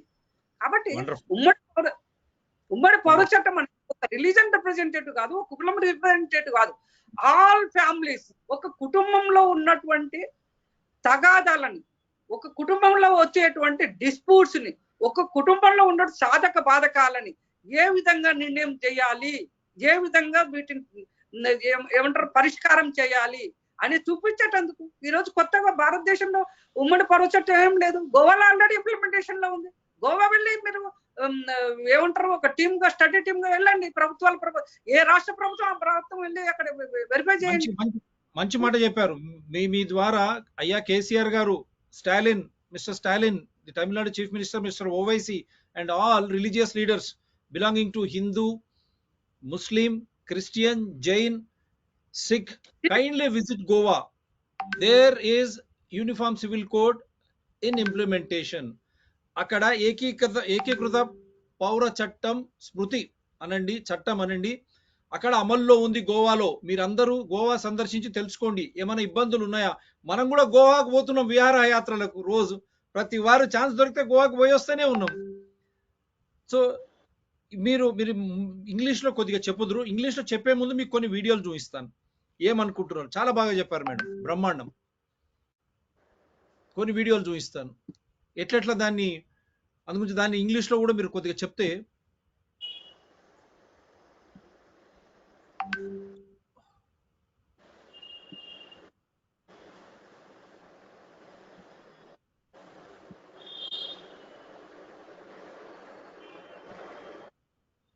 मतलब मैं दावत देना चाहता हूँ मुख्यमंत्री योगी जी को कि मतलब योगी जी और मोदी जी को, क्योंकि ये लोग अगर कन्वर्ट हो गए तो बहुत कुछ मतलब सुधर जाएगा। अभी तक मतलब काफी 20 लाख मुसलमान हो चुके हैं। 2014 का आप डेटा निकाल के देखिए, 2014 से अभी तक 20 लाख मुसलमान देश भर में मतलब इंडिया में से। हमारा तो शरिया कानून है, हम तो उसी कोशिश में कि शरिया कानून लागू हो, तो हमारा मेन फोकस तो शरिया कानून पे ही है। कोशिश तो जारी है ना, इंशाल्लाह शरिया कानून आएगा। जैसे आप अफगानिस्तान में देख लीजिए, काबुल में क्या हुआ वहाँ पे, सब शरिया कानून लागू हुआ, अमेरिका थी वहाँ पे, सबको भगा दिया। मतलब मैं दावत देना चाहता हूँ मुख्यमंत्री योगी जी को कि मतलब योगी जी और मोदी जी को, क्योंकि ये लोग अगर कन्वर्ट हो गए तो बहुत कुछ। Now see how they are trying to mastermind. I'll అన్ని చూపించిన తర్వాత మీరు కామెంట్ చేద్దరు madam. But what is that they are doing? ఒక మళ్ళీ దీని అన్ని మీద చూపిస్తాను, ఇది అన్ని చూపిస్తాను ఒక నిమిషం.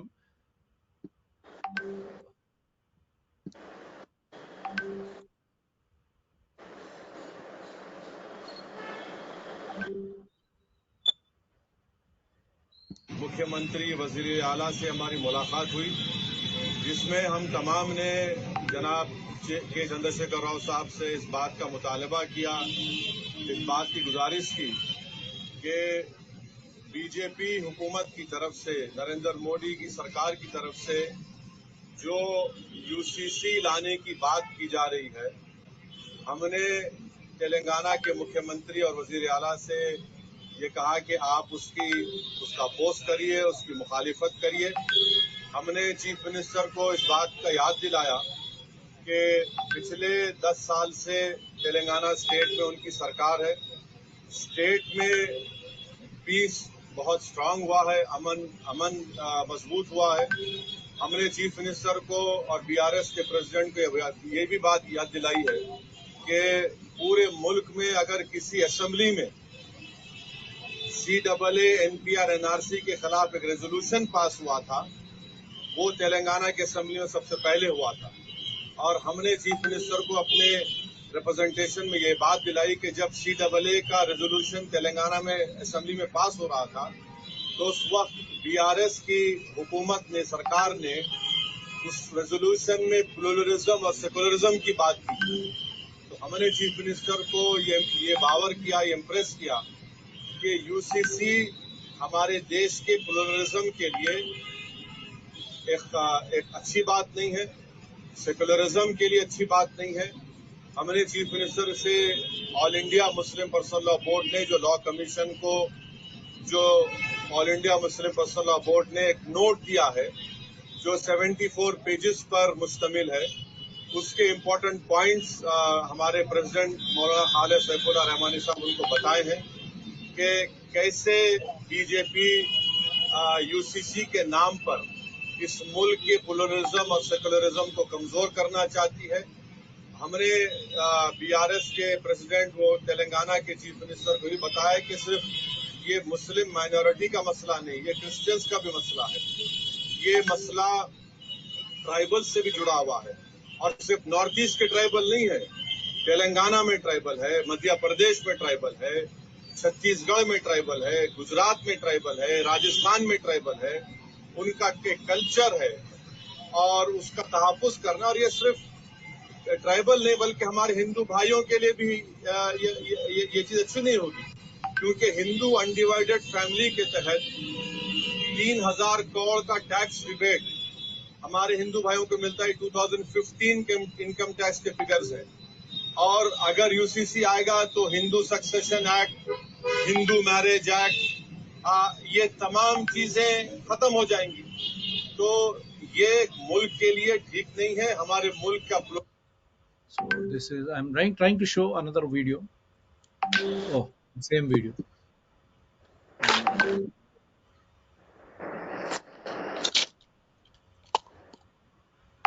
Apprehensions over the proposed uniform civil code are intentionally being created to confuse the public, according to Iqbal Singh Lalpura, chairperson of the National Commission for Minorities. UCC fears created to confuse people. UK, US have it too, says Minorities Commission Chief Lalpura. Again, let me read. UCC fears created to confuse people. UK, US have it too, says Minorities Commission Chief Lalpura. We are trying to get you all the things, and let me just see.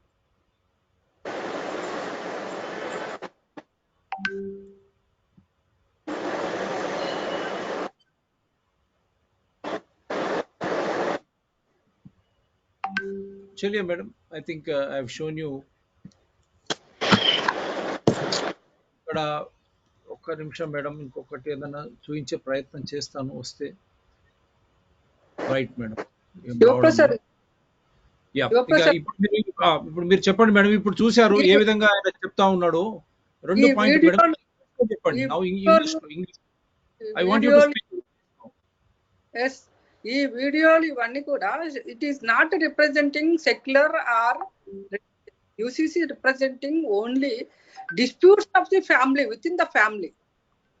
How to Yeah. settle the issues which is arise within the family. UCC representing, that's all. Actually, UCC Article 44 what said? Article 44 of the Constitution, which lays down that the state shall endeavor to secure a uniform civil code for the citizens throughout the territory of India. It is throughout India territory. It is representing on behalf of throughout citizens.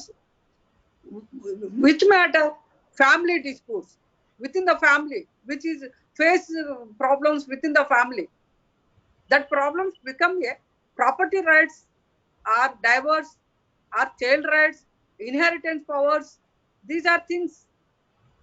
But these videos showing it is UCC destroying the secular. How it is destroying secular?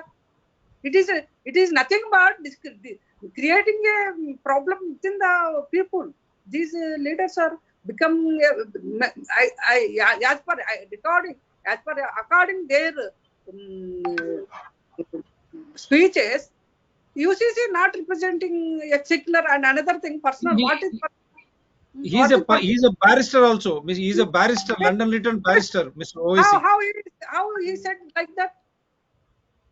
It is ashamed upon part of OIC. It is not destroying the secular. It is strong to secular fraternity. UCC strong, given to strengthen to the nation. You go through and see that what is the UCC? What is the interpretation? UCC interpretation. Another thing, personal laws. What is said? Personal laws.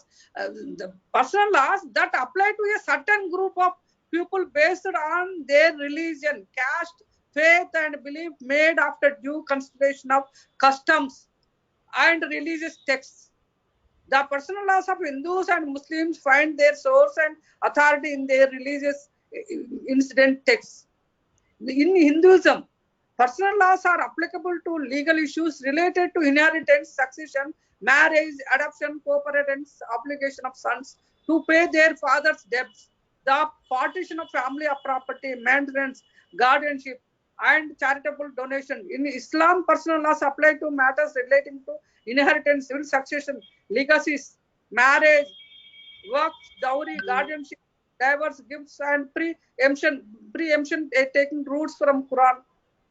What is that Uniform Civil Code? The UCC aims to provide protection to vulnerable sections as envisaged by Ambedkar, including women and religious minorities, while also promoting nationalistic favor through unity.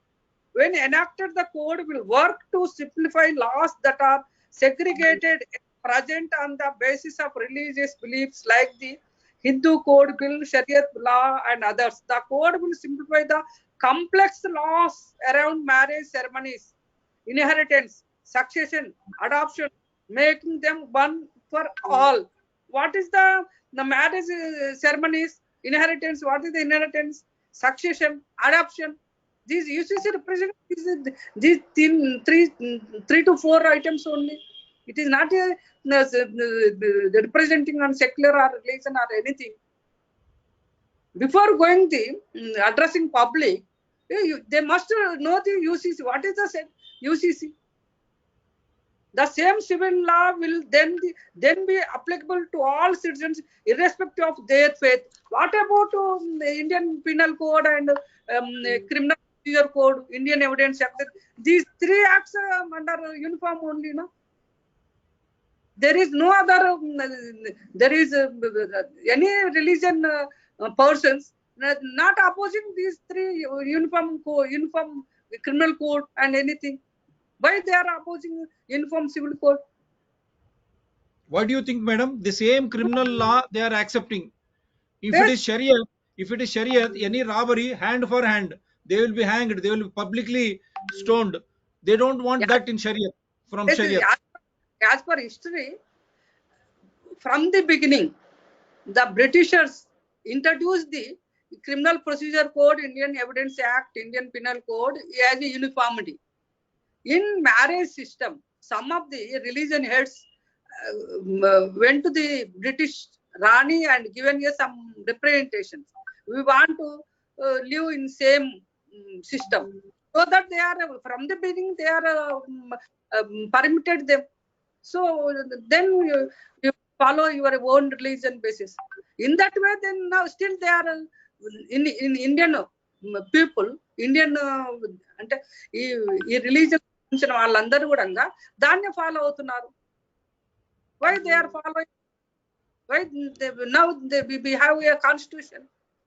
In those days there is no constitution. Those days they are under the control of the kings. They wants to అంటే general వీళ్ళందరూ ఎట్లా ఉంటారు, ఎన్ని రోజులు divide and rule policy ఉంటారో ప్రజలు వాళ్ళ చేతుల్లో ఉంటారు అనుకుంటారు. Same thing it is happening in the India. I will tell you another example. OIC's relatives, maybe son or kith and kin, they are studying in US, in Chicago. There also Mr. OIC is a barrister. Is he opposing uniform civil code there when his own family is there? How they are opposed? How they are opposed? Even yesterday I saw on Australia, some people asked, we want to follow our personal law in Australian Assembly. That Australian Assembly Speaker, I may be Prime Minister something. You go and your own country and do like that. You do there only, not here. They said like that. But KCR's son, Mr. Kalvakuntla Taraka Ramarao and his daughter Kalvakuntla and KD Kavita, వాళ్ళ ఇంటి పేరు భర్త ఇంటి పేరు KD Kavita గారు, వారందరూ అమెరికాలో, they have been in America. Did they follow the same rule, I mean Hindu civil code there in America? Kalvakuntla Chandrasekhar Rao garu same way DMK Stalin also. Are their members are not there in US or Europe or even Middle East, even Muslim countries, if they are going there, they have to follow same criminal code and civil code. Even Muslims have to follow the same. Will they say no, for Shariat only I will follow criminal code? Can they say they will follow that criminal code in Shariat in Muslim countries?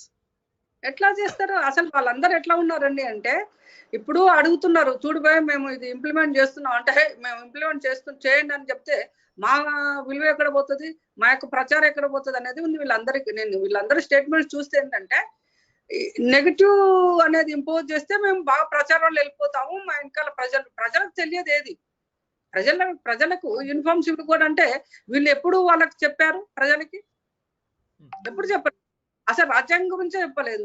చెప్పినప్పుడు ప్రజలు ఏంటంటే ఒక నమ్మకం అని ఉంటది, మా స్టాలిన్ లేకుంటే ఇంకో లీడర్ అంటే మాకేదో చేసి పెడతారు, వాళ్ళు చెప్తున్నారంటే నిజమే అని అనుకుంటారు. ఎంతమంది ఖురాన్ చదివారు, ఎంతమంది భగవద్గీత చదివారు, ఎంతమంది బైబుల్ చదివారు? ఇప్పుడు ఏంటంటే ఒక మత పెద్ద చెప్పడానికి ఇదే నిజం అనుకుంటున్నారు. వాడు చెప్తున్నది నిజమా అబద్ధమా తెలియదు. కాబట్టి in same way in constitution also. కాబట్టి కాన్స్టిట్యూషన్ గురించి ఎంతమంది లీడర్లకు తెలుసు?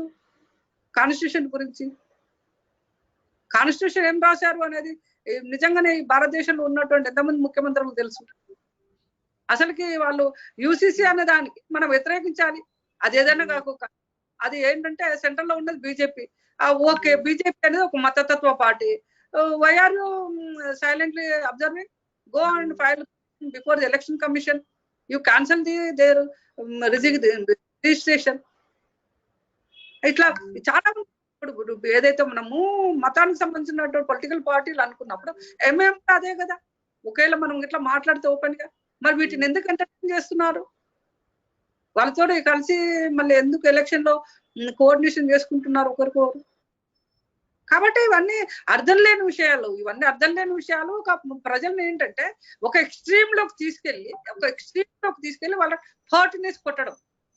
వాడు ఏంటంటే ఆ ఎక్స్ట్రీమ్ లోకి పోయేటందుకు వాడు ఎంత శ్రమించుంటాడు వీళ్ళ యొక్క మాటలకి వాటికి వీటికి. వాళ్ళు అది ఓకే. దీంట్లో రెండు విషయాలు ఇప్పుడు మీకు చూపించిన ఒక వీడియోలో వాడు ఏమంటాడు, ఈవెన్ మోడీ అండ్ యోగి ఆదిత్యనాథ్ కూడా, మీరు కూడా ముస్లింలకు కన్వర్ట్ కాండి, ఎట్లయితే ఆఫ్ఘనిస్తాన్ నుంచి అమెరికాను తన్నేసినాము, మా మొత్తం ఇండియాలో షరియత్ లా అనేది ఒకటి మాట్లాడిన ఒక అతను. రెండవది ఈయన barrister Owaisi, is an MP and All India Majlis Ittihadul Muslimin Party president and as a barrister, and he is raising objections and he is asking CM KCR to oppose as they have opposed NCR avanni kuda. And what he says is it is going to affect even Hindu families, undivided families, successionist ivi, and even their business lo kuda they are going to lose, and similarly Christians. దీని మీద మీరు ఏమంటారు? అంటే చెప్తున్నది ఏంటంటే ఒక మూర్ఖత్వం అనేది ఆడవాళ్ళ పట్ల ఒక మూర్ఖపు ఆలోచనతో ఉన్నారు. ఇక్కడ ఎఫెక్ట్ అవుతున్నది ఆడవాళ్ళు, మగవాళ్ళు కాదు. కాబట్టి వాళ్ళ యొక్క మైండ్ సెట్ మొత్తం కూడా ఇప్పుడు వయసు మైండ్ సెట్ చూస్తే ఆయనకి ఎంతమంది భార్య ఉన్నారు అది కూడా అక్కడ క్వశ్చన్ చేసుకోవాల్సి వస్తుంది. ఆయన భార్య కోసం అక్కడ ఫలక్నుమ ప్యాలెస్ లో ఒకటి కట్టిండట ఇల్లు. అసలుకి వీళ్ళు ఏంటంటే వీళ్ళు చేస్తున్న చేష్టలను బట్టి సొసైటీని స్టడీ చేస్తున్నారు. వాళ్ళ యొక్క పర్సనల్ ఎక్స్పీరియన్సెస్ సొసైటీ మీద రుద్దుతున్నారు. కాబట్టి వాళ్ళు చూస్తున్న దృష్టికోణము ఏదైతే ఆడవాళ్ళ విషయంలో చూస్తున్నారో అన్డివైడెడ్ ఫ్యామిలీ లేకపోతే క్రిస్టియన్ ఇవన్నీ కూడా చెప్పడంలో అసలుకి ఉమెన్ అనే దాన్ని వాళ్ళు ఇస్తున్న డెఫినేషన్ ఏంటి అది మెయిన్ గా. ఒకనొక సందర్భంలో ఒక రిక్షా పుల్లర్ పోయి నేను ఇది మేము ఓల్డ్ సీట్ పనిచేస్తున్న క్రమంలో మెడికల్ సీట్ కావాలని అడిగితే మెడిసిన్ చదివి ఏం చదివినా మళ్ళీ ఒకరికి ఇచ్చి పెళ్లి చేయాల్సిందే కదా, ఎందుకు చదివించడం, ఆ పైసలు పెట్టి మ్యారేజ్ చేసేసా అని చెప్పిండట. ఇది మేమైతే పనిచేస్తున్న క్రమంలో విన్నటువంటి విషయాలు. నీ కొడుకుది ఎందుకు, నీ కొడుకు ఇదే రిక్షా ఇది ఏంటి ఒక 20-25 years బ్యాక్ మాట. ఆ మైండ్ సెట్ తో ఉన్న వ్యక్తులు ఈరోజు సమాజం గురించి అంతకన్నా ఎక్కువ ఏం ఆలోచన చేస్తారు, ఆడవాళ్ళ గురించి అంతకన్నా ఎక్కువ ఏం ఆలోచన చేస్తారు. కాబట్టి ఫస్ట్ వీళ్ళు ఉమెన్ అనే దాని మీద వీళ్ళకు ఉన్నటువంటి డెఫినేషన్ ఏంటి, వీళ్ళు ఏమి ఇస్తున్నారు డెఫినేషన్. అక్కడ కేసీఆర్ ఉండొచ్చు, ఓవైసీ ఉండొచ్చు, స్టార్ ఉండొచ్చు, ఇంకెవరైనా ఉండొచ్చు. వీళ్ళందరూ ఉమెన్ అనే దాని మీద వీళ్ళు ఇస్తున్నట్టు డెఫినేషన్ ఏంటి. ఇప్పుడు గతంలో ఫస్ట్ టైం వచ్చినప్పుడు కేసీఆర్ అయితే ఉమెన్ మినిస్టర్స్ లేరు అనేది పెద్ద గగ్గోలు అయింది అసెంబ్లీలో. ఆ ఉమెన్ పట్ల అట్లా అంటే ఇవన్నీ కూడా మేము ఎప్పుడు అడగలేదు. ఈ రోజు యూసీసీ అమలు చేయాలి అని అడుగుతున్నప్పుడు అసలుకి దాన్ని రకరకాలుగా డిబేట్ చేస్తున్నారు కదా. అసలుకి స్త్రీల పట్ల మీరు అనుకుంటున్నటువంటి ఆలోచన ఏంటి, స్త్రీని మీరు ఏ విధంగా చూస్తున్నారు, ఇదే వాళ్ళు ఇవ్వాలి ఈ రోజు జవాబు. అంటే దీని మీద వాళ్ళు ఆన్సర్ ఇవ్వాలి. ఇచ్చిన తర్వాత యూసీసీ గురించి మాట్లాడండి. అసలు మీకు ఉమెన్కు ఉన్నటువంటి హక్కుల గురించి వాటి గురించి మీకున్నట్టు అవగాహన ఏంటి, వాళ్ళని ఏ విధంగా చూడాలనుకుంటున్నారు సమాజంలో మహిళలని. కాబట్టి వీటి మీద మీరు జవాబు ఇవ్వకుండా యూసీసీని మీరు వ్యతిరేకించే అర్హతనే లేదు మీకు. మీరు ఫస్ట్ దీని మీద డిఫైన్ చేయండి. మీరు ఫస్ట్ ఉమెన్ కు మీరు ఇచ్చే స్థానం ఏంటో చెప్పండి. ఫస్ట్ మీ మతంలో కానీ, మీ కులంలో కానీ, మీ రాజ్యంలో కానీ, మీ రాజ్యాంగం ప్రకారం చెప్తారా, మతం ప్రకారం చెప్తారా, కుల ప్రకారం చెప్తారా, మీరు ఫస్ట్ డిఫైన్ చేయండి. ఆ తర్వాత యూసీసీని మీరు సపోర్ట్ చేస్తారా అపోజ్ చేస్తారా చూసుకొని తెలుసుకోండి తర్వాత. కాబట్టి వీళ్ళందరూ కూడా ఏంటంటే కాన్స్పిరేటర్స్ ఉన్నారు, ఉమెన్ పట్ల కాన్స్పిరేటర్స్ ఉన్నారు. ఒక ఉమెన్ డెవలప్మెంట్ ను వీళ్ళు యాక్సెప్ట్ చేయట్లేదు. ఒక ఉమెన్ యొక్క ఏమంటారు డెసిషన్ మేకింగ్. ఎప్పుడైతే యూనిఫామ్ సివిల్ కోడ్ అనేది అమలు జరుగుతుందో ఉమెన్ అనేది ఒక డెసిషన్ మేకింగ్ లోకి భాగస్వామ్యం కాబోతుంది. ఈక్వాలిటీ బిఫోర్ లా అనేది ఇంప్లిమెంట్ కాబోతుంది. దీన్ని వీళ్ళు యాక్సెప్ట్ చేసేటందుకు రెడీగా లేరు. వాళ్ళ అవసరం కోసము, వాళ్ళ అవసరాల కోసము, వాళ్ళకి ఎంత అవసరం ఉందో అంతవరకు ఉమెన్ వాడుతున్నారు. ఒక మీటింగ్ కావాలంటే కళ్ళు కావి అవి తాపిచ్చేసి లారీలు పెట్టేసి అమ్మాయిలను తెచ్చుకోగలుగుతారు. అంతవరకు వాళ్ళకి అవసరము. అని ఒక యూనిఫామ్ సివిల్ కోడ్ ఏదైతే అమలు జరుగుతుందో నువ్వెంతో నేనెంత అనేది జరుగుతుందో, ఒక క్వశ్చనింగ్ స్టార్ట్ అవుతుందో అది భరించే శక్తి వీళ్ళకు ఉండాలి. అట్లాంటి సమయంలో సాంకేతికత ఎందుకండి, ఇంత సాంకేతిక ఎందుకు డెవలప్ చేస్తున్నారు? ఆపేయండి ఇంతటితోటి, ఆగనియండి సమాజాన్ని. వండర్ఫుల్. ఇప్పుడు నార్త్ ఇండియాలో మేల్ డామినేషన్ ఎక్కువ ఉంటుంది అంటారు, మేల్ చౌనిజం ప్రివేల్స్ అంటారు. ఉట్టిగా మహిళలు ఉట్టిగా they are nothing but ornamented dolls అంటారు, చూపించడానికే మహిళలు, కానీ మొత్తం ఆధిపత్యం అక్కడ మగవారిదే అంటారు. ఉత్తర భారతదేశంలో వాళ్ళు నిజంగా దీన్ని రాణిస్తారా? నిజంగా ఇప్పుడు మోడీ బీజేపీ ప్రభుత్వం దీన్ని ముందుకు తీసుకుపోతుందని మీరు అనుకుంటున్నారా? నాకైతే ఎట్లానంటే జస్ట్ ఎలక్షన్ స్టండ్ లాగా కనిపిస్తుందండి. నిజంగానే ఇప్పుడున్న ప్రభుత్వానికి గట్స్ ఉంటే యూనిఫామ్ సివిల్ కోడ్ ని ఇంప్లిమెంట్ చేయమనండి. ఏమి గొడవలు అయితే చూడొచ్చు భారతదేశం. నిరంతరం మర్డర్లు జరుగుతున్నాయి, నిరంతరం కమల ఇష్యూస్ జరుగుతున్నాయి. ఇంతకన్నా ఎక్కువ జరుగుతుందా యూనిఫామ్ సివిల్ కోడ్ అమలు చేస్తే? గట్స్ ఉండాలి మనిషికి. ఒక రాజ్యాంగాన్ని అమలు చేసేటందుకు కూడా ధైర్యం కావాలి. ఈ రోజు ఏ ప్రభుత్వం కూడా రాజ్యాంగ పరిధిలో పనిచేయట్లేదు. అదే వాళ్ళకి భయము. రాజ్యాంగ పరిధిలో పనిచేస్తే భయపడేది ఏముండదు.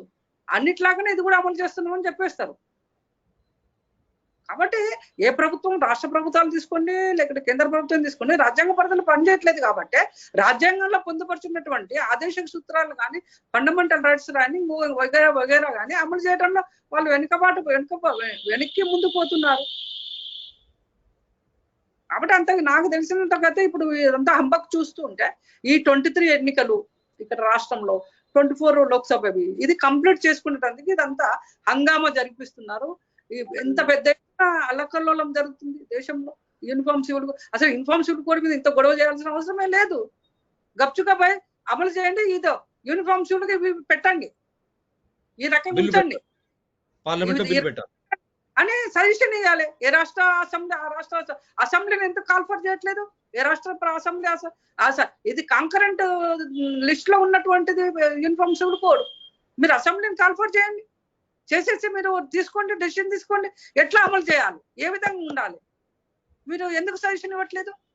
అప్పుడు తెలంగాణలో ఫార్మేషన్ కూడా ఇదే కూడా జరిగిందిగా. ఆర్టికల్ 3 ప్రకారం ఆ తెలంగాణ ఒకవేళ ఇస్తే ఇక్కడ ఉన్నటువంటి నాన్ తెలంగాణ ఏమైపోతావు, వాళ్ళ మీద దాడులు జరుగుతాయి, అవి జరుగుతాయి, ఇవి జరుగుతాయి. సంస్కృతికి ఇక్కడ మైనారిటీలకు రక్షణ పోతుందని అన్నారు. నక్సలైట్లు ప్రాబల్యం వస్తుందని అని చెప్పారు తెలంగాణ ఇచ్చేటప్పుడు.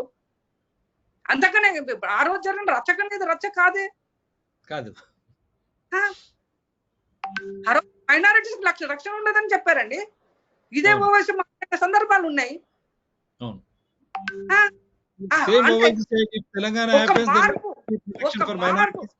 Non-Telangana.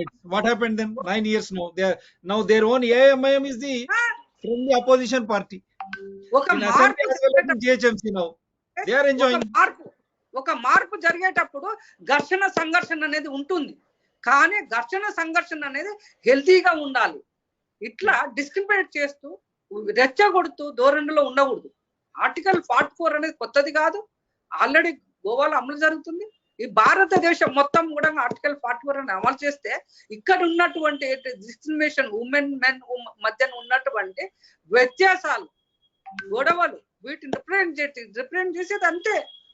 కానీ ఏ రిలీజన్ బేస్డ్ కాదు, ఏ క్యాస్ట్ బేస్డ్ కాదు, లేకుంటే ఏరియా బేస్డ్ రిప్రజెంట్ చేయదు. చాలా క్లియర్ గా ఉంది, రాసుకునే ఉంది. ఇది ఇంకోటి బీజేపీ నినాదం కాదు, బీజేపీ ఓన్ చేసుకుంటుంది. ఈ రోజు హిందువుల్లో చాలా మంది కూడా ఇది వద్దని అంటున్నారు. అంబేద్కరిస్టులు వీళ్ళందరూ కూడా కొంతమంది దళితవాదులు వ్యతిరేకిస్తున్నారు. అసలు ఎందుకు వ్యతిరేకిస్తున్నామని దాని మీద చర్చ జరగటం లేదు. ఒక హెల్తీ అట్మాస్ఫియర్ అనేది ఈ రోజు ఇంపార్టెంట్ ఉంది యూసీసీ మీద. యూసీసీ అనేది చాలా పెద్ద వ్యవస్థ. ఒక వ్యవస్థను స్త్రీ పురుషుల మధ్యన ఉన్నటువంటి వ్యవస్థను క్రియేట్ చేయబోతుంది. ఈ వ్యవస్థ ఎలా ఉండాలనే దాని మీద చర్చ. ఈ రోజు మహిళా సంఘాలు కూడా కాముషిగా ఉన్నాయి. ఏ పొలిటికల్ పార్టీకి అనుబంధం ఉన్న మహిళా సంఘాలు కూడా ఆ పొలిటికల్ పార్టీలు తీసుకున్న డెసిషన్ మీద వాళ్ళు నిలబడుతున్నారు. కాబట్టి ఇది అంత ఈజీ టాస్క్ కాదు. ఇది యూసీసీ అనేది ఒక భారతదేశంలో ఉన్నటువంటి స్త్రీ పురుషుల మధ్యన సమన్వయాన్ని, ఆ మధ్యన ఉన్నటువంటి వచ్చే ఘర్షణని రిప్రజెంట్ చేసేది ఇది. వండర్ఫుల్. సో మా లాస్ట్ మాటగా తెలుగులో ఒక సెంటెన్స్, ఇంగ్లీష్లో ఒక సెంటెన్స్ ఏం చెప్పదలుచుకున్నారు? ఇక్కడ కేసీఆర్ కు ఏఐఎంఐఎంతో పాటు ప్రధానమంత్రికి, దేశంలో ఉన్న ముఖ్యమంత్రులందరికీ, అన్ని రాజకీయ పార్టీలు, మహిళా సంఘాలకు, మత పెద్దలకు, మత సంస్థలకు ఏం చెప్పదలుచుకున్నారు?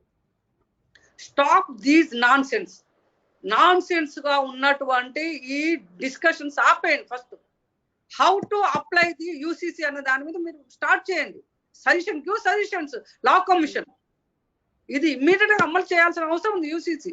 లేకుండా దేశం చాలా ప్రమాదంలో కూడా నెట్టివేయబడుతుంది ఇది.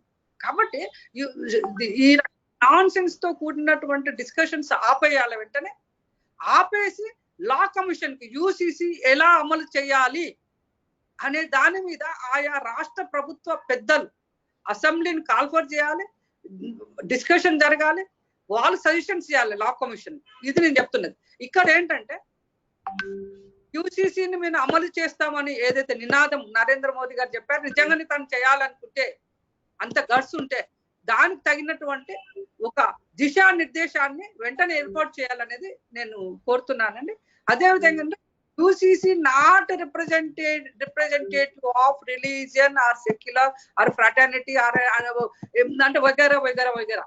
It is representing of the family disputes like adoption, divorce, property rights, inheritance powers. These 3 or 4 only this UCC representing. It is not representing religion or caste or vagera vagera. This is the who are the elder religion elders and political leaders to observe this and suggest the how the implement the UCC. You suggest and give the representation to law commission. Then only this nation will protect under the UCC. UCC is not a ninadam of BJP government. It is a ninadam of constitution. Wonderful, wonderful, very well said. UCC is not a political party's manifesto. Maybe they have put it in their manifesto, but not one political party slogan. UCC is a constitutional right which is already passed by the Constituent Assembly then itself. Now we have to implement. In the course of implementation, if you have any doubts, objections, or healthy suggestions, they can all be provided to the Law Commission of India, 22nd Law Commission of India. You can write మీకున్నటువంటి ఇబ్బందులు కానీ, మీకున్నటువంటి సలహాలు కానీ, మీకు దానిపై వ్యతిరేకత కానీ, ఎందుకు వ్యతిరేకత ఉందో కూడా మీరు చెప్పాలి. ఎందుకంటే ఈ ఏకీకృత పౌర స్మృతి చట్టం అనేది రాజ్యాంగం పొందుపరిచినటువంటి హక్కు.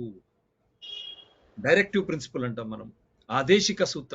ఆదేశిక సూత్రాలు ప్రాథమిక హక్కులతో కూడిన విధంగానే రాజ్యాంగం మలచబడినది, రాజ్యాంగాన్ని రచించినారు. The directive principles alongside the fundamental rights, they are nothing but the constitutional spirit. So whether it is Owaisi or Stalin or Mr. KCR, you have to understand, what about your kith and kin? Did they go to USA or not? Any of your relatives, did they study or studying there or not? Are they not following uniform civil code of that country? Then why are you opposing that uniform civil code, which is already nothing but Article 44, which is there in our Constitution and approved by the Constituent Assembly also? Am I right, madam? Yes, that's it has true. to be, It has to be implemented. There is no question of further. There is no question of further doing anything in the parliamentary assemblies. It is already part of the Constitution. Only implemented. It is pending before the implementation. That's just pending before the implementation committee. That is why they are soliciting views of every faith, every caste, creed, or otherwise, because they all form part of India. That is the Constitution, because we ourselves are the Constitution, having submitted this Constitution to ourselves. మనమే రాజ్యాంగ వ్యవస్థ. ఎందుకంటే రాజ్యాంగాన్ని మనకు మనం సమర్పించుకున్నాం కాబట్టి మనం దీన్ని ఆచరణలోకి ఏ విధంగా తీసుకురావాలా, ఉమ్మడి ఏకీకృత స్మృతి, ఏకీరీతి పౌర స్మృతి ఆల్రెడీ మనం ఇది కాన్స్టిట్యూయెంట్ అసెంబ్లీలో మనం దీన్ని ఆచరణ తీసుకొచ్చాం. ఇప్పుడు కేవలం ఆచరణకు ఏ విధంగా తీసుకురావాలా, దాంట్లో ఎవరెవరు ఏమేమి చెప్పదలుచుకున్నారో చెప్తే మళ్ళీ దీన్ని ఆచరణలోకి తీసుకటువంటి ఒక చట్టమే, సవరణనే. నన్ను అడిగితే సవరణ ఉండొచ్చు ఏమన్నా. ఆ సవరణలు అందరు కలిసి తీసుకుంటే యూనిఫామ్ సివిల్ కోడ్ భారతదేశం అంతా కూడా ఒకే రకమైనటువంటి పౌర స్మృతి, ఇది ఏకీకృత పౌర స్మృతి చట్టాన్ని రూపొందించుకునే సదవకాశం, తద్వారా మహిళలు కానీ లేకపోతే మనలాంటి వారు మగవారు కానీ పురుషులకు కానీ మహిళలకు కానీ ఒకే రకమైనటువంటి చట్టంగా రూపొందిస్తే వారి మధ్య ఉన్నటువంటి సత్సంబంధాలు, పెళ్లి కావచ్చు, ఆస్తిపరంగా కావచ్చు, తల్లిదండ్రుల నుంచి పైనుంచి వచ్చినటువంటి ఆ ఆస్తులు కావచ్చు, ఆర్థికంగా, సామాజికంగా, రాజకీయంగా కూడా ఏ విధంగా కూడా బలపడేటువంటి అన్ని అంశాలు కూడా నాకు తెలిసి దీంట్లో ఉంటాయి. తద్వారా మనం సామాజికంగా, రాజకీయంగా, ఆర్థికంగా అన్ని విధాల పురుషులు, మహిళలు కలిసి ముందుకు పోవడానికి ఒక మంచి ఉదాహరణనే ఈ ఏకీకృత పౌర స్మృతి.